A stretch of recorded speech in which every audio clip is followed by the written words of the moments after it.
This is the Bahamas Tonight, the Northern Edition. Good evening, all. I'm Shashina Roll. As always, it is so great to have you with us.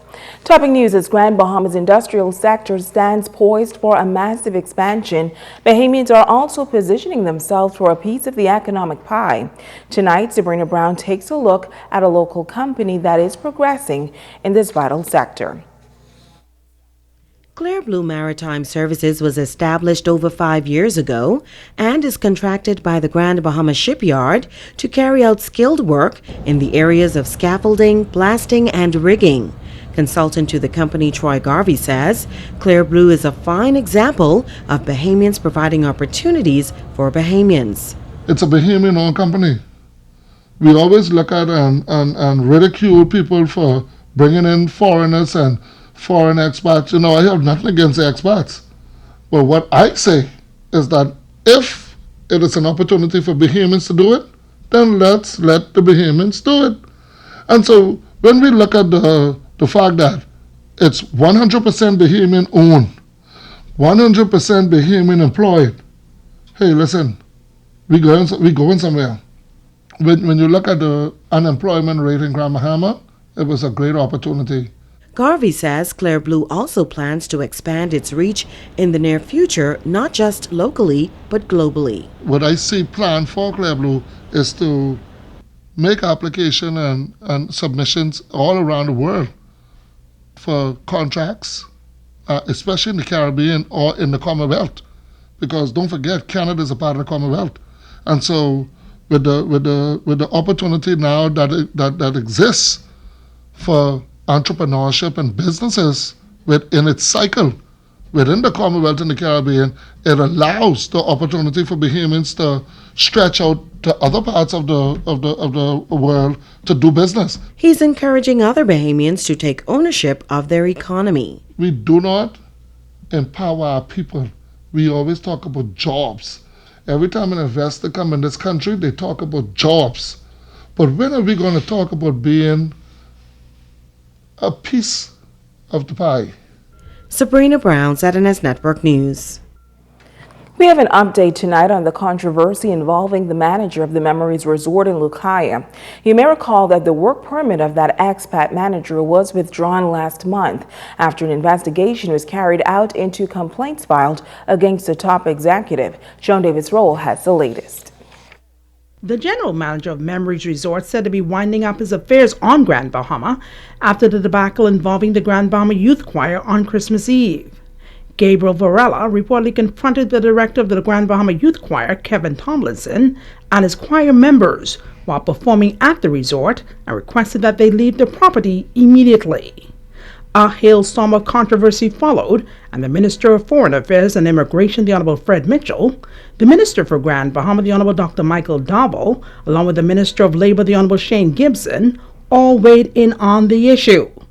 They cited that this incident has placed a spotlight on growing reports of abuse of workers at properties throughout the country. The government, they noted, has a zero-tolerance approach when it comes to protecting the rights of workers and the welfare of workers as well. Hence, a number of investigations have been launched. Meanwhile, ZNS News has learned that Gabriel Varela was ordered to leave the country by February 19th of this year, after a comprehensive report was compiled by officials of the Department of Labor. That report, which included some recommendations, was subsequently sent to top officials at the Department of Immigration. The minister disclosed that as a part of their due diligence, the manager at the center of the controversy, Gabriel Varela, was summoned to the Department of Immigration. This following public outcry by local activist Troy Garvey and other concerned residents who called for the powers that be to order Varela to leave Grand Bahama and to deny him the privilege to work in this country. Now, as owners of Memories identify a replacement for Varela, it is understood that a further extension may be needed during this transitional period. ZNS News will continue to follow this story. Joan Davis-Roll, ZNS Network News. In news from the crime beat, police have charged a 31-year-old Rajiv Dames and his wife, 38-year-old Shipyard electrician Katina Dames in connection with that major firearms and ammunition discovery in Freeport last Saturday. The couple, who has a 4-year-old son, is facing 34 firearm-related charges.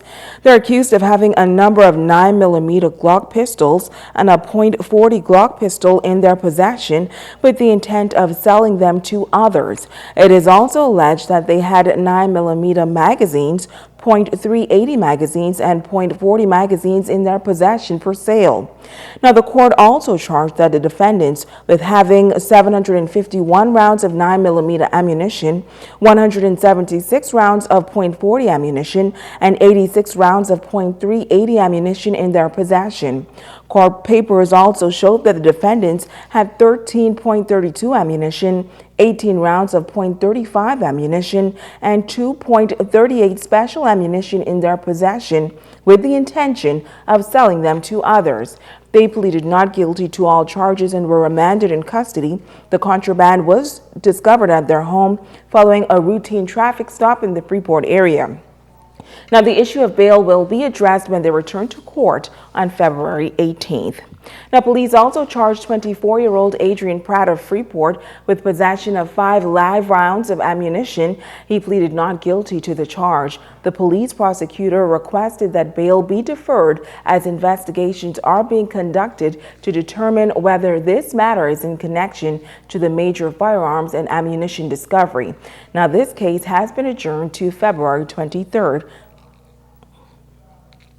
And investigations are continuing into that traffic accident on Columbus Drive that has left a 9-year-old student detained in hospital. Tonight, the officer in charge of the Road Traffic Department is speaking out. Megan Shepard has the latest. Officer in charge of the Road Traffic Department, Ken Ferguson, urging motorists to adhere to the rules of the road. In light of a traffic mishap that left his school student in hospital, Ferguson says we must be our brother's keeper and look out for our youngsters. And I want to say to those who drop off our precious cargoes, the young kids, especially from the primary school, and if you should drop them off at the bus stop, but if you want to be courteous and drop them off near the home due to their age, make sure they come out of the bus and you, as a driver, while it's not your responsibility to so do, but just see that they get across the road safely. There are crossing guards stationed at the pedestrian crossings during the school hours, before and after school times. Ferguson is stressing the importance of following their guides, as well as the 15 miles per hour speed limit. I've been hearing that the motoring public sometimes don't adhere to when the crossing guard step to that pedestrian crossing line and put the stop sign up. They do it in ample time. As a driver, you should be vigilant enough to see and slow down and stop. And furthermore, you're only supposed to be making 15 miles per hour in the school zone. Oftentimes, persons are seen speeding through the roads of Grand Bahama. Ferguson says while he understands there may be challenges in catching every lawbreaker, he says more needs to be done to protect the students. I'm not casting no blame, and I'm not saying, because the police traffic division here is doing an own task under the leadership of ASP Taylor. But I think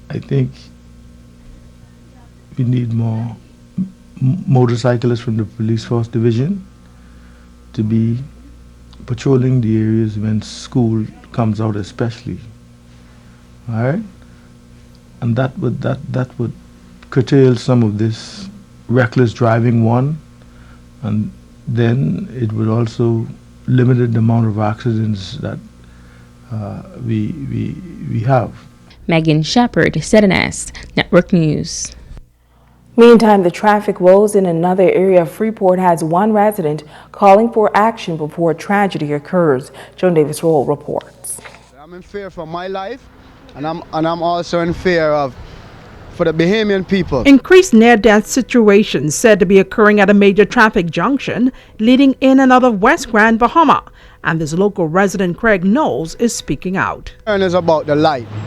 And I'm in fear for my life and also for the Bahamian people who are here running the red light, and they don't really paying it no attention. There was a lady, she got hit from a guy coming from the harbor. She was coming from the container port. The guy hit her and she flipped about 3 times right here. God forbid that if my stand was here, I could have also got hit from her car from the incident. I had to jump in action, grab the lady and took her out of the car. That's one of the incidents that I saw. Knowles, a vendor who has operated from this area for years, says something must be done to address this disturbing situation. He believes the construction of a roundabout would be a possible solution. Carl Road, they made a roundabout there, and the roundabout helps that if you come in with a fast distance, you're going to slow down because it's a roundabout.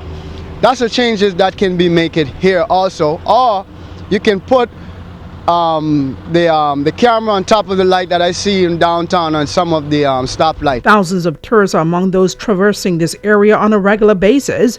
These visitors, he says, are oftentimes armed with outdated maps and little knowledge of the rules of the roads here in the Bahamas, and therefore could find themselves in harm's way. And they're driving also on the opposite side. I don't know if the rental stuff that they have is showing them that you must stay in the Bahamas on the left side of the road. Because sometimes they're even coming at me, and I have to tell them, no, you can't go this way, you have to stay on the left side, because in the Bahamas you drive left.